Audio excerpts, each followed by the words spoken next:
Hi guys, welcome back to my channel the Ritu law.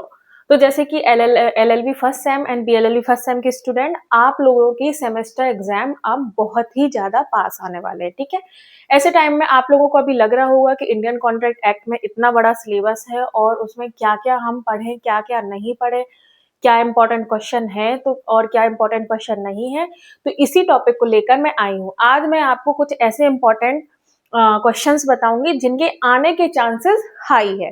मैं ये नहीं बोलूंगी कि यही क्वेश्चन आ जाएंगे, पर हम एक दायरा लेके चलते हैं कि शायद इनमें से कोई क्वेश्चन आ सकते हैं। ठीक है, तो हम इंडियन कॉन्ट्रैक्ट एक्ट के क्वेश्चन को कवर करेंगे, और अगर आपको सेल्स ऑफ गुड्स एक्ट के भी इंपॉर्टेंट क्वेश्चन चाहिए और बीएलएलबी फर्स्ट सेम वालों को अगर एसआरए स्पेसिफिक रिलीफ एक्ट के भी इंपॉर्टेंट क्वेश्चन चाहिए तो मेरे को जरूर कमेंट करिएगा। चलिए हम देखते हैं ऐसे कौन से क्वेश्चन है जिनके एग्जाम में आने के चांसेस ज्यादा हैं।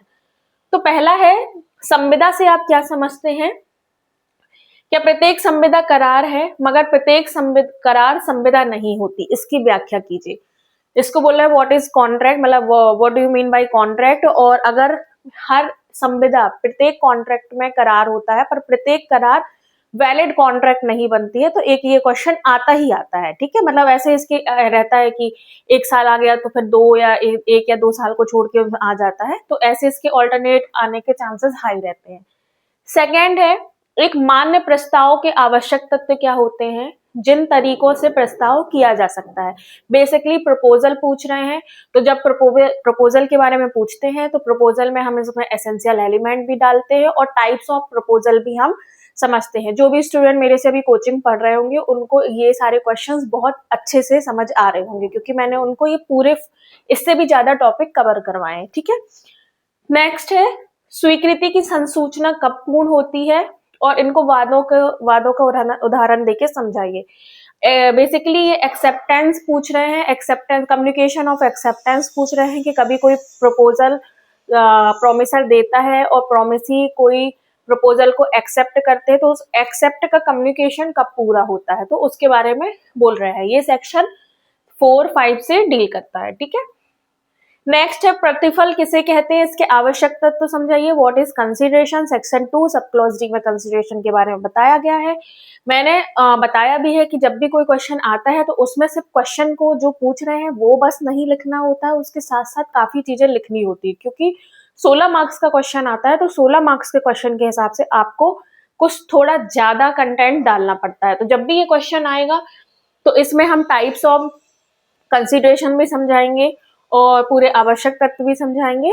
काफी कुछ आता है, जजमेंट, लैंडमार्क, जजमेंट भी आते हैं। नेक्स्ट, वे कौन सी परिस्थितियां हैं जिसमें एक संविदा को वैध बनाने के लिए प्रतिफल की आवश्यकता नहीं होती? ये बहुत लैंडमार्क जजमेंट है, इसमें मतलब बहुत लैंडमार्क ये प्रोविजन है और काफी चांसेस रहते हैं, क्योंकि ये एक ऐसा ही सेक्शन 25 है। सेक्शन 25 डील करता है जहां कंसीडरेशन का एक्सेप्शन पूछते हैं कि बिना कंसीडरेशन के भी क्या कोई कॉन्ट्रैक्ट बन सकता है कि नहीं। ठीक है, तो उसके लिए ये क्वेश्चन पूरा समझाना पड़ता है।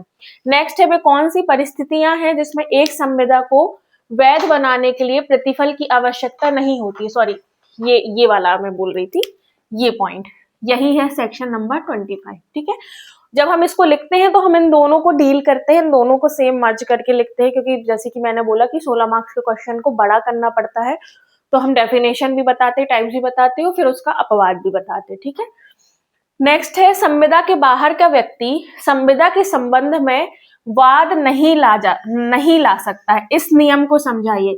जिन्होंने भी मेरे से पढ़ा है उसमें उन्होंने पढ़ा होगा प्रीविटी ऑफ कॉन्ट्रैक्ट, संविदा की गुप्तता का सिद्धांत। यही वही क्वेश्चन है। इसको अलग तरीके से आरडीबी भी पूछ सकता है या कोई भी यूनिवर्सिटी पूछ सकती है।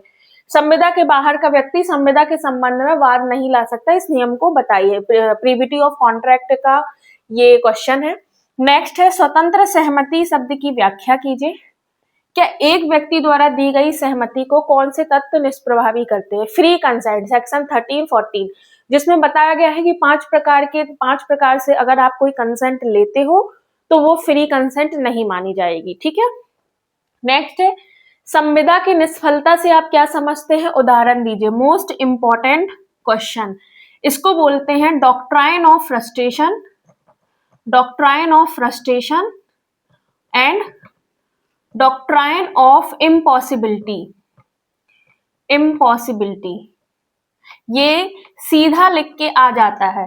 नैराश्य का सिद्धांत और असंभवता का सिद्धांत क्वेश्चन पेपर में सीधे ये लिखकर आ जाता है और बच्चे काफी कंफ्यूज हो जाते हैं कि ये क्या पूछा जा रहा है।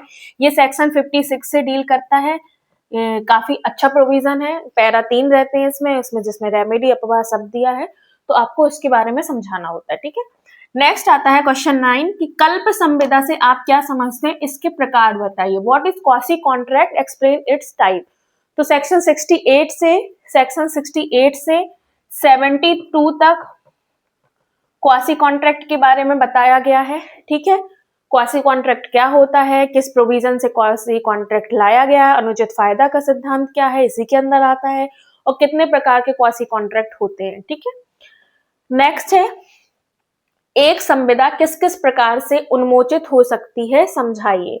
तो डिस्चार्ज ऑफ कॉन्ट्रैक्ट का क्वेश्चन है कि अगर आप कोई कॉन्ट्रैक्ट बनाते हो तो पार्टीज किस किस प्रकार से उस कॉन्ट्रैक्ट से बाहर निकल सकती है या डिस्चार्ज हो जाती है। तो इसके बारे में 5-6 प्रकार दिए गए हैं, इसको भी समझाना होता है।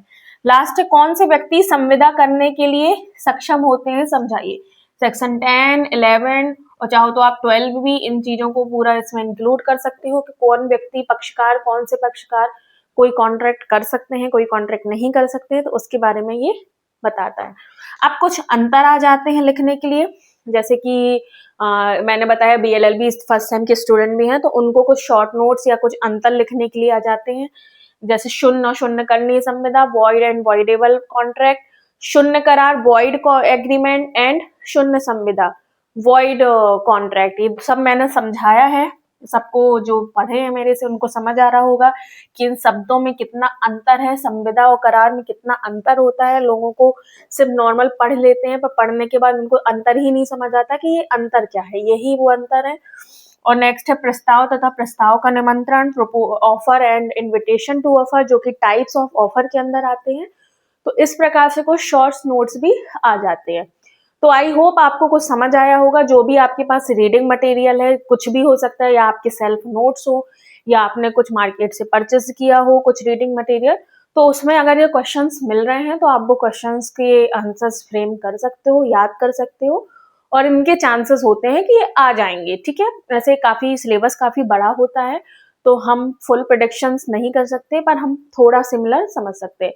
तो आई होप आपको समझ आया होगा। Thank you. अगर आपको कोई भी डाउट हो तो मुझे कमेंट करिए। अगर आपको किसी और एक्ट के बारे में और किसी और स्पेसिफिक कोई क्वेश्चंस हो तो आप मुझे कमेंट बॉक्स में कमेंट करके पूछ सकते हैं। Thank you so much.